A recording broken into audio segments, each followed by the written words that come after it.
Good evening. I'm Catherine Rampell in for Stephanie Ruhle. Tonight, White House Press Secretary Caroline Leavitt announced that tomorrow night at 9 o'clock, President Donald Trump will address the nation about the war in Iran. Earlier today, Trump made some pronouncements that may sound a teeny bit familiar. He told the New York Post that, quote, "We're not going to be there much longer." He said the U.S. is obliterating the shit out of them right now, and he told Axios that the negotiations with Iran are going well. And this afternoon, Trump said that he thought the U.S. would be done with the war in, stop me if you've heard this one before, 2 or 3 weeks. So let's be clear about something. Trump has been repeating some version of these claims almost daily at this point, regardless of what's actually happening on the ground in Iran, and even as he sends more military personnel to the region. Trump is also, meanwhile, needlessly antagonizing our allies. Over on social media, he had a suggestion for countries like the UK that rely on the Strait of Hormuz to get jet fuel, but didn't join the U.S. in Israeli attack on Iran. He said, build up some delayed courage, go to the Strait and just take it. As Trump put it, quote, "The hard part is done. Go get your own oil." This morning, Defense Secretary Pete Hegseth expanded on that point. I think the president's truth this morning lays that out very well, that this Strait of Hormuz issue, which we've set the conditions for success, and we will make sure Iran knows that very clearly, is not just a United States of America problem set. We've been willing to lead. President Trump's led the entire time, but it's not just us. So ultimately, I think other countries should pay attention when the president speaks. So it's true that the closure of the Strait of Hormuz is now a global problem, but that problem only exists because the U.S. decided to start this war, and now the Strait may never reopen for business as usual. Meanwhile, the national average price for a gallon of gas just hit $4 a gallon for the first time in 4 years and continues to rise. With that, let's bring in our leadoff panel, Jeff Mason, Washington correspondent and senior member of the White House and politics team at Bloomberg, Sabrina Siddiqui, national politics reporter for the Wall Street Journal, and Tom Nichols, a staff writer for The Atlantic and professor emeritus at the Naval War College. Jeff, let's start with you. More than 3 weeks ago, Trump said that this war would be over very soon. And, here we still are hearing the same language. Now we know Trump will address the nation tomorrow night. What are you hearing about what he's likely to say? Well, I think we can guess a little bit about what he's likely to say based on what he said this afternoon. And honestly, he has given a few of these addresses and they often end up echoing words that he has used before. So that's where I would start. I think he'll probably talk about the timeline, which you rightly stated. He gave some insight into this afternoon. And yet we also know that he often will throw out this 2-week or 3-week timetable for various things, foreign policy, domestic policy, and it doesn't always hold. But in this case, it does come on a day when it does appear as though his frustration with the war had gone up, and his concern about oil prices and the ramifications of this war has also been a major theme for him. So we'll see if he gives any more details about that tomorrow. He certainly has said a few things that require additional follow-ups, suggesting that oil prices are just going to come right down once the U.S. leaves. We'll see if that happens. Certainly politically, this could be a good thing for him if the U.S. ends the war, but there are some long-term political ramifications as well. Yes, that is certainly an understatement. Speaking of those long-term implications, Tom, we have now seen France and Spain close their airspace to American military planes. That seems like a pretty big move in and of itself. And the Trump administration has responded by bashing the countries and questioning the future of the U.S. having air bases in NATO countries. He's attacking them essentially for not joining a war that he started. How much long-term damage do you think he is wreaking right now with our allies?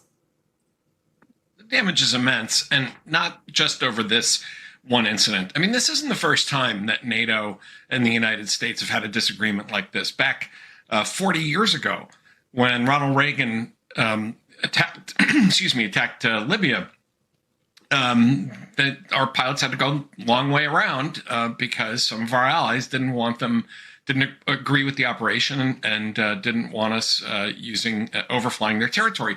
But, alliances can survive those kind of spats and temporary rifts. What Trump has done is basically strike at the very core of the alliance, basically arguing that we don't have the same values, that we don't care about the same things. This is not just a policy disagreement. And I think it would be more survivable if this weren't the second time around. The first time around, it was easy to tell our allies, look, this was a fluke, it was a one-off. But, our allies have to contend with the reality, unfortunately, that tens of millions of people put this guy in office a second time. The first time around, they could accept it as a strange one-off. The second time around, it looks like a sea change in America. I don't think that's true, and I think when Trump is gone, there will be Republicans and Democrats trying to repair this damage. But for now, it's understandable if the Europeans are thinking seriously about whether the United States is a reliable partner. I mean, not only a reliable partner militarily, economically as well, of course. Sabrina, Trump was asked if he felt that Iran needed to make a deal for the U.S. to end the war, and here's what he said. Take a listen. Iran doesn't have to make a deal, no. Yeah, I've spoken to a lot of people. It's a new regime. They are much more accessible when we feel that they are, for a long period of time, put into the Stone Ages and they won't be able to come up with a nuclear weapon. Then we'll leave. Whether we have a deal or not, it's irrelevant. Trump and his team keep talking about a new regime in Iran, which is not exactly the case since the military and clerics are still in place and maybe even more hardened against the U.S. Sabrina, does he think that leadership in Tehran is just going to give in? I mean, what are you hearing in the answer that he gave tonight?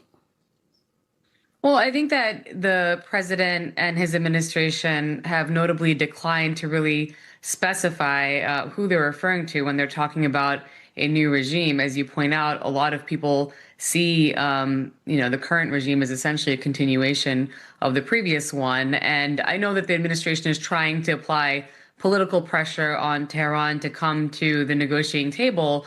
But at the same time, President Trump is now talking about potentially wrapping up this operation quickly. Again, we've heard that rhetoric many times, as you pointed out. And it just kind of comes back to this idea that, first and foremost, President Trump and his administration did not really build a public case for the war before they struck Iran. And then since the war began, Trump and top administration officials have often given conflicting goals and objectives when it comes to what the end game is and what it is that they're truly seeking.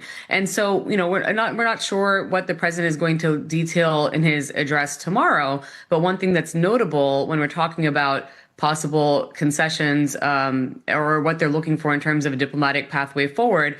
My colleagues at the Wall Street Journal reported that President Trump told aides he's willing to end the military campaign against Iran, even if the Strait of Hormuz remains largely closed, which, of course, would not only extend Tehran's grip on this critical waterway, it would also leave a very complex operation to try and reopen it at a later date. And the longer the strait remains closed, the more it will continue to upend the global economy and increase gas prices. So it's just not clear that they're actually resolving any or have a plan to resolve any of the big sticking points right now. And, whether we haven't really gotten a lot of clarity from the president throughout the last several weeks since the conflict began. We'll see if he offers any more tomorrow.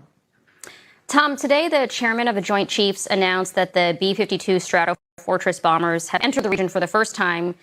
For those watching, these are heavy nuclear-capable bombers. What is your reaction to hearing that these planes are now involved? Well, it goes back to the problem that Sabrina just brought up, which is to do what and to what end. They're bombers. They can, we already have control of the skies over Iran. And if we want to keep dropping lots and lots of bombs on more targets, we can do that. Presidents, I think, historically have liked to send the B-52. It's kind of one of the premier symbols of American power since before I was born.